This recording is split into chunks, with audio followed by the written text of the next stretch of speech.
हर location पे तुमको opportunities आएगा। ऐसे मत सोचो कि तुम्हारे अगेंस्ट वाला भूमि पे अपॉर्चुनिटीज नहीं आएगा। लेकिन उस अपॉर्चुनिटीज के पीछे जिस समय तुम्हें वो अपॉर्चुनिटी आया उसी समय उस अपॉर्चुनिटी का कुंडली बनाओ। जिस सेकंड में तुम्हारे पास आया उस टाइम को नोट करो। मकरू 7.5 तीसरा चरण, अपॉर्चुनिटीज आना स्वाभाविक है। लेकिन जब सब अपॉर्चुनिटीज आया, वो अपॉर्चुनिटीज आने वाला 2 साल में तुम्हें लेके लक्ष्य तक पहुंचाएगा, बीच में रोक देगा, या वहीं से एक और झटका देगा कि तुम उठा के फेंका बाहर। ये 3 रिजल्ट बनाने वाला है। जो चीज़ तुम कह रहे हो कि अपॉर्चुनिटीज आ रहे हैं, पैसे आ रहे हैं, काम हो रहा है, लेकिन मैं उसको एनकेस नहीं कर पा रहा हूँ, मैं उसको इंड कर नहीं पा रहा हूँ, मैं उसको क्लोज नहीं कर पा रहा हूँ, मैं उसको फिनिशिंग दे नहीं पा रहा हूँ। तो मेरे प्यारे मकरू, अगर तुम नहीं दे पा रहा है तो फिर ये समझ ले कि 5 साल का ट्रेनिंग में कहीं ना कहीं कमी रहा। नाउ अभी उसी फील्ड के ऊपर काम करना है। वो देखो अपॉर्चुनिटीज तो बहुत आएंगे मकरू वालों को। इस समय ना चाहते हुए अपॉर्चुनिटीज आएंगे। मैं इसके ऊपर कई वीडियो आज से 6 महीना पहले दिया, 3 महीना पहले दिया। एक समय में मेरा जब 7.5 का पीरियड था, मैं ढूंढ के मांग रहा था छोटे छोटे प्रोजेक्ट में जाके कि एक लेक्चर क्लास दे दो, एक क्लास दे दो। नहीं दिया। हम बैठा एक दिन लैपटॉप में 1000 NGO project officer, management, school, college सबके पास लेटर छोड़ा, मेल किया, मेरा सारा सर्टिफिकेट लगा के। एक आदमी भी मेरे को काम नहीं दिया, एक आदमी नहीं दिया काम। ठीक उसके बाद जब मेरा 7.5 पीक पीरियड नीचे उतरा, शनि बाबा मार्गी हुए, रिजल्ट आ गया। मेरे पास उस 1000 से ज़्यादा 2500 प्रोजेक्ट का ऑर्डर आके खड़ा हो गया। कोई छोटा क्लास के लिए, कोई बड़ा प्रोजेक्ट के लिए, कोई उससे बड़ा प्रोजेक्ट के लिए। और तब तक मेरे को दूसरा काम मिल चुका था। मैं उन प्रोजेक्ट का मेल का आंसर देने के लिए भी टाइम नहीं पाया, उनका फ़ोन उठाने के लिए टाइम नहीं पाया। मैं मेरे असिस्टेंट को फ़ोन नंबर दे दिया, बोला बात करो इनसे और गधों को हटाओ, और उनको बोलो 3 गुना रेट। जब मैं जांच रहा था तो आधा रेट था, अभी जब आ रहे हैं तो 3 गुना रेट बढ़ा। मार्केट यही है, डिमांड बढ़ा, प्रोडक्ट बढ़ा, मार्केट का रेट बढ़ाओ। बिजनेस तो यही है, प्रोडक्शन, मार्केटिंग, सेलिंग, स्टॉक, इतना देख के अपना रेट बनाओ। समझ में आ रहा है?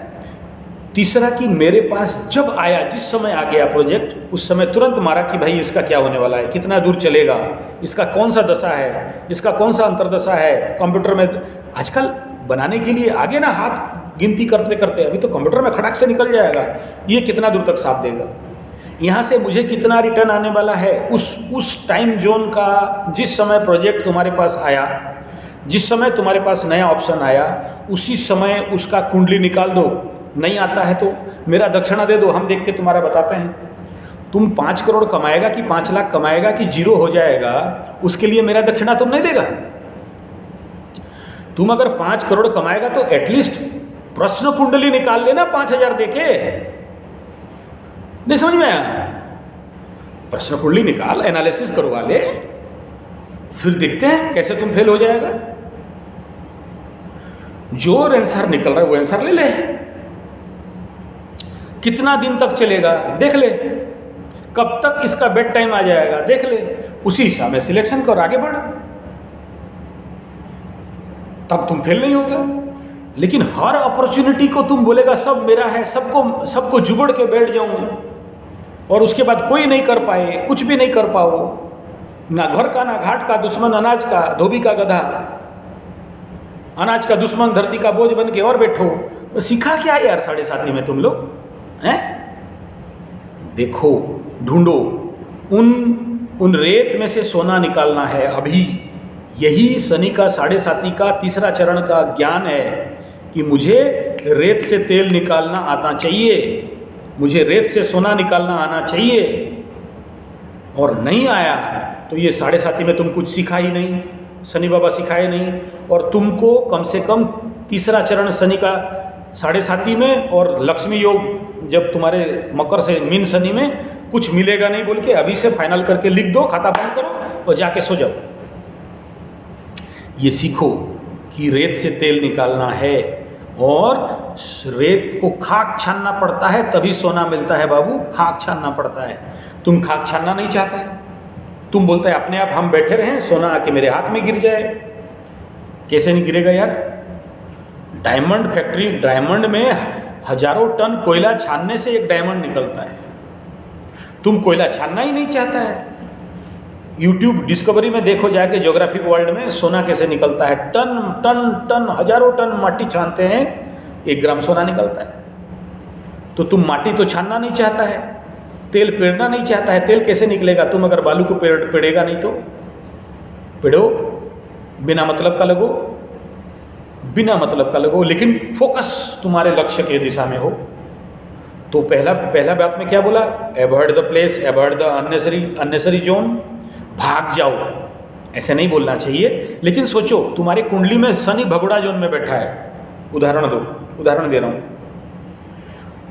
तुम देख लो कि शनि तुम्हें भगोड़ा बनाने के लिए बैठा है। तुम जब तक नहीं भागोगे शनि तुमको छोड़ेगा नहीं। शनि का कौन से ऐसे घर डिग्री में रहने से भगोड़ा बनते हैं पता है तुम्हें?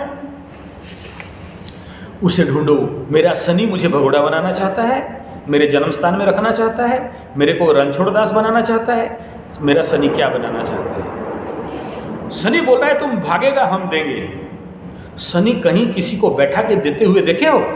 बिना मेहनत करवा के 5 रुपया का भात भी नसीब नहीं करता है। गवर्नमेंट भात मिलता है ना उड़ीसा में, 1 रुपया किलो चावल, वो भी नसीब नहीं करवाता है। वो भी बोलता है बोरा लेके आ, ऑफिस में लाइन लगा तब देंगे। और तुम बोलता है कि बैठ के मिल जाए, आराम से हो जाए, ऑर्डर देने से हो जाए। ये तो मकरू वालों का फितरत का बात नहीं है बाबू। मकरू को खड़ना होना है। इसीलिए मकरू राशि का जो सिंबल देखना, एक ठो मेंढा और ऊपर में 2 सींग और मगरमच्छ का पूंछ, समझ में आ रहा है ना? और दोनों औजार क्या जानते हो? दोनों औजार, ये दोनों औजार का मतलब समझते हो?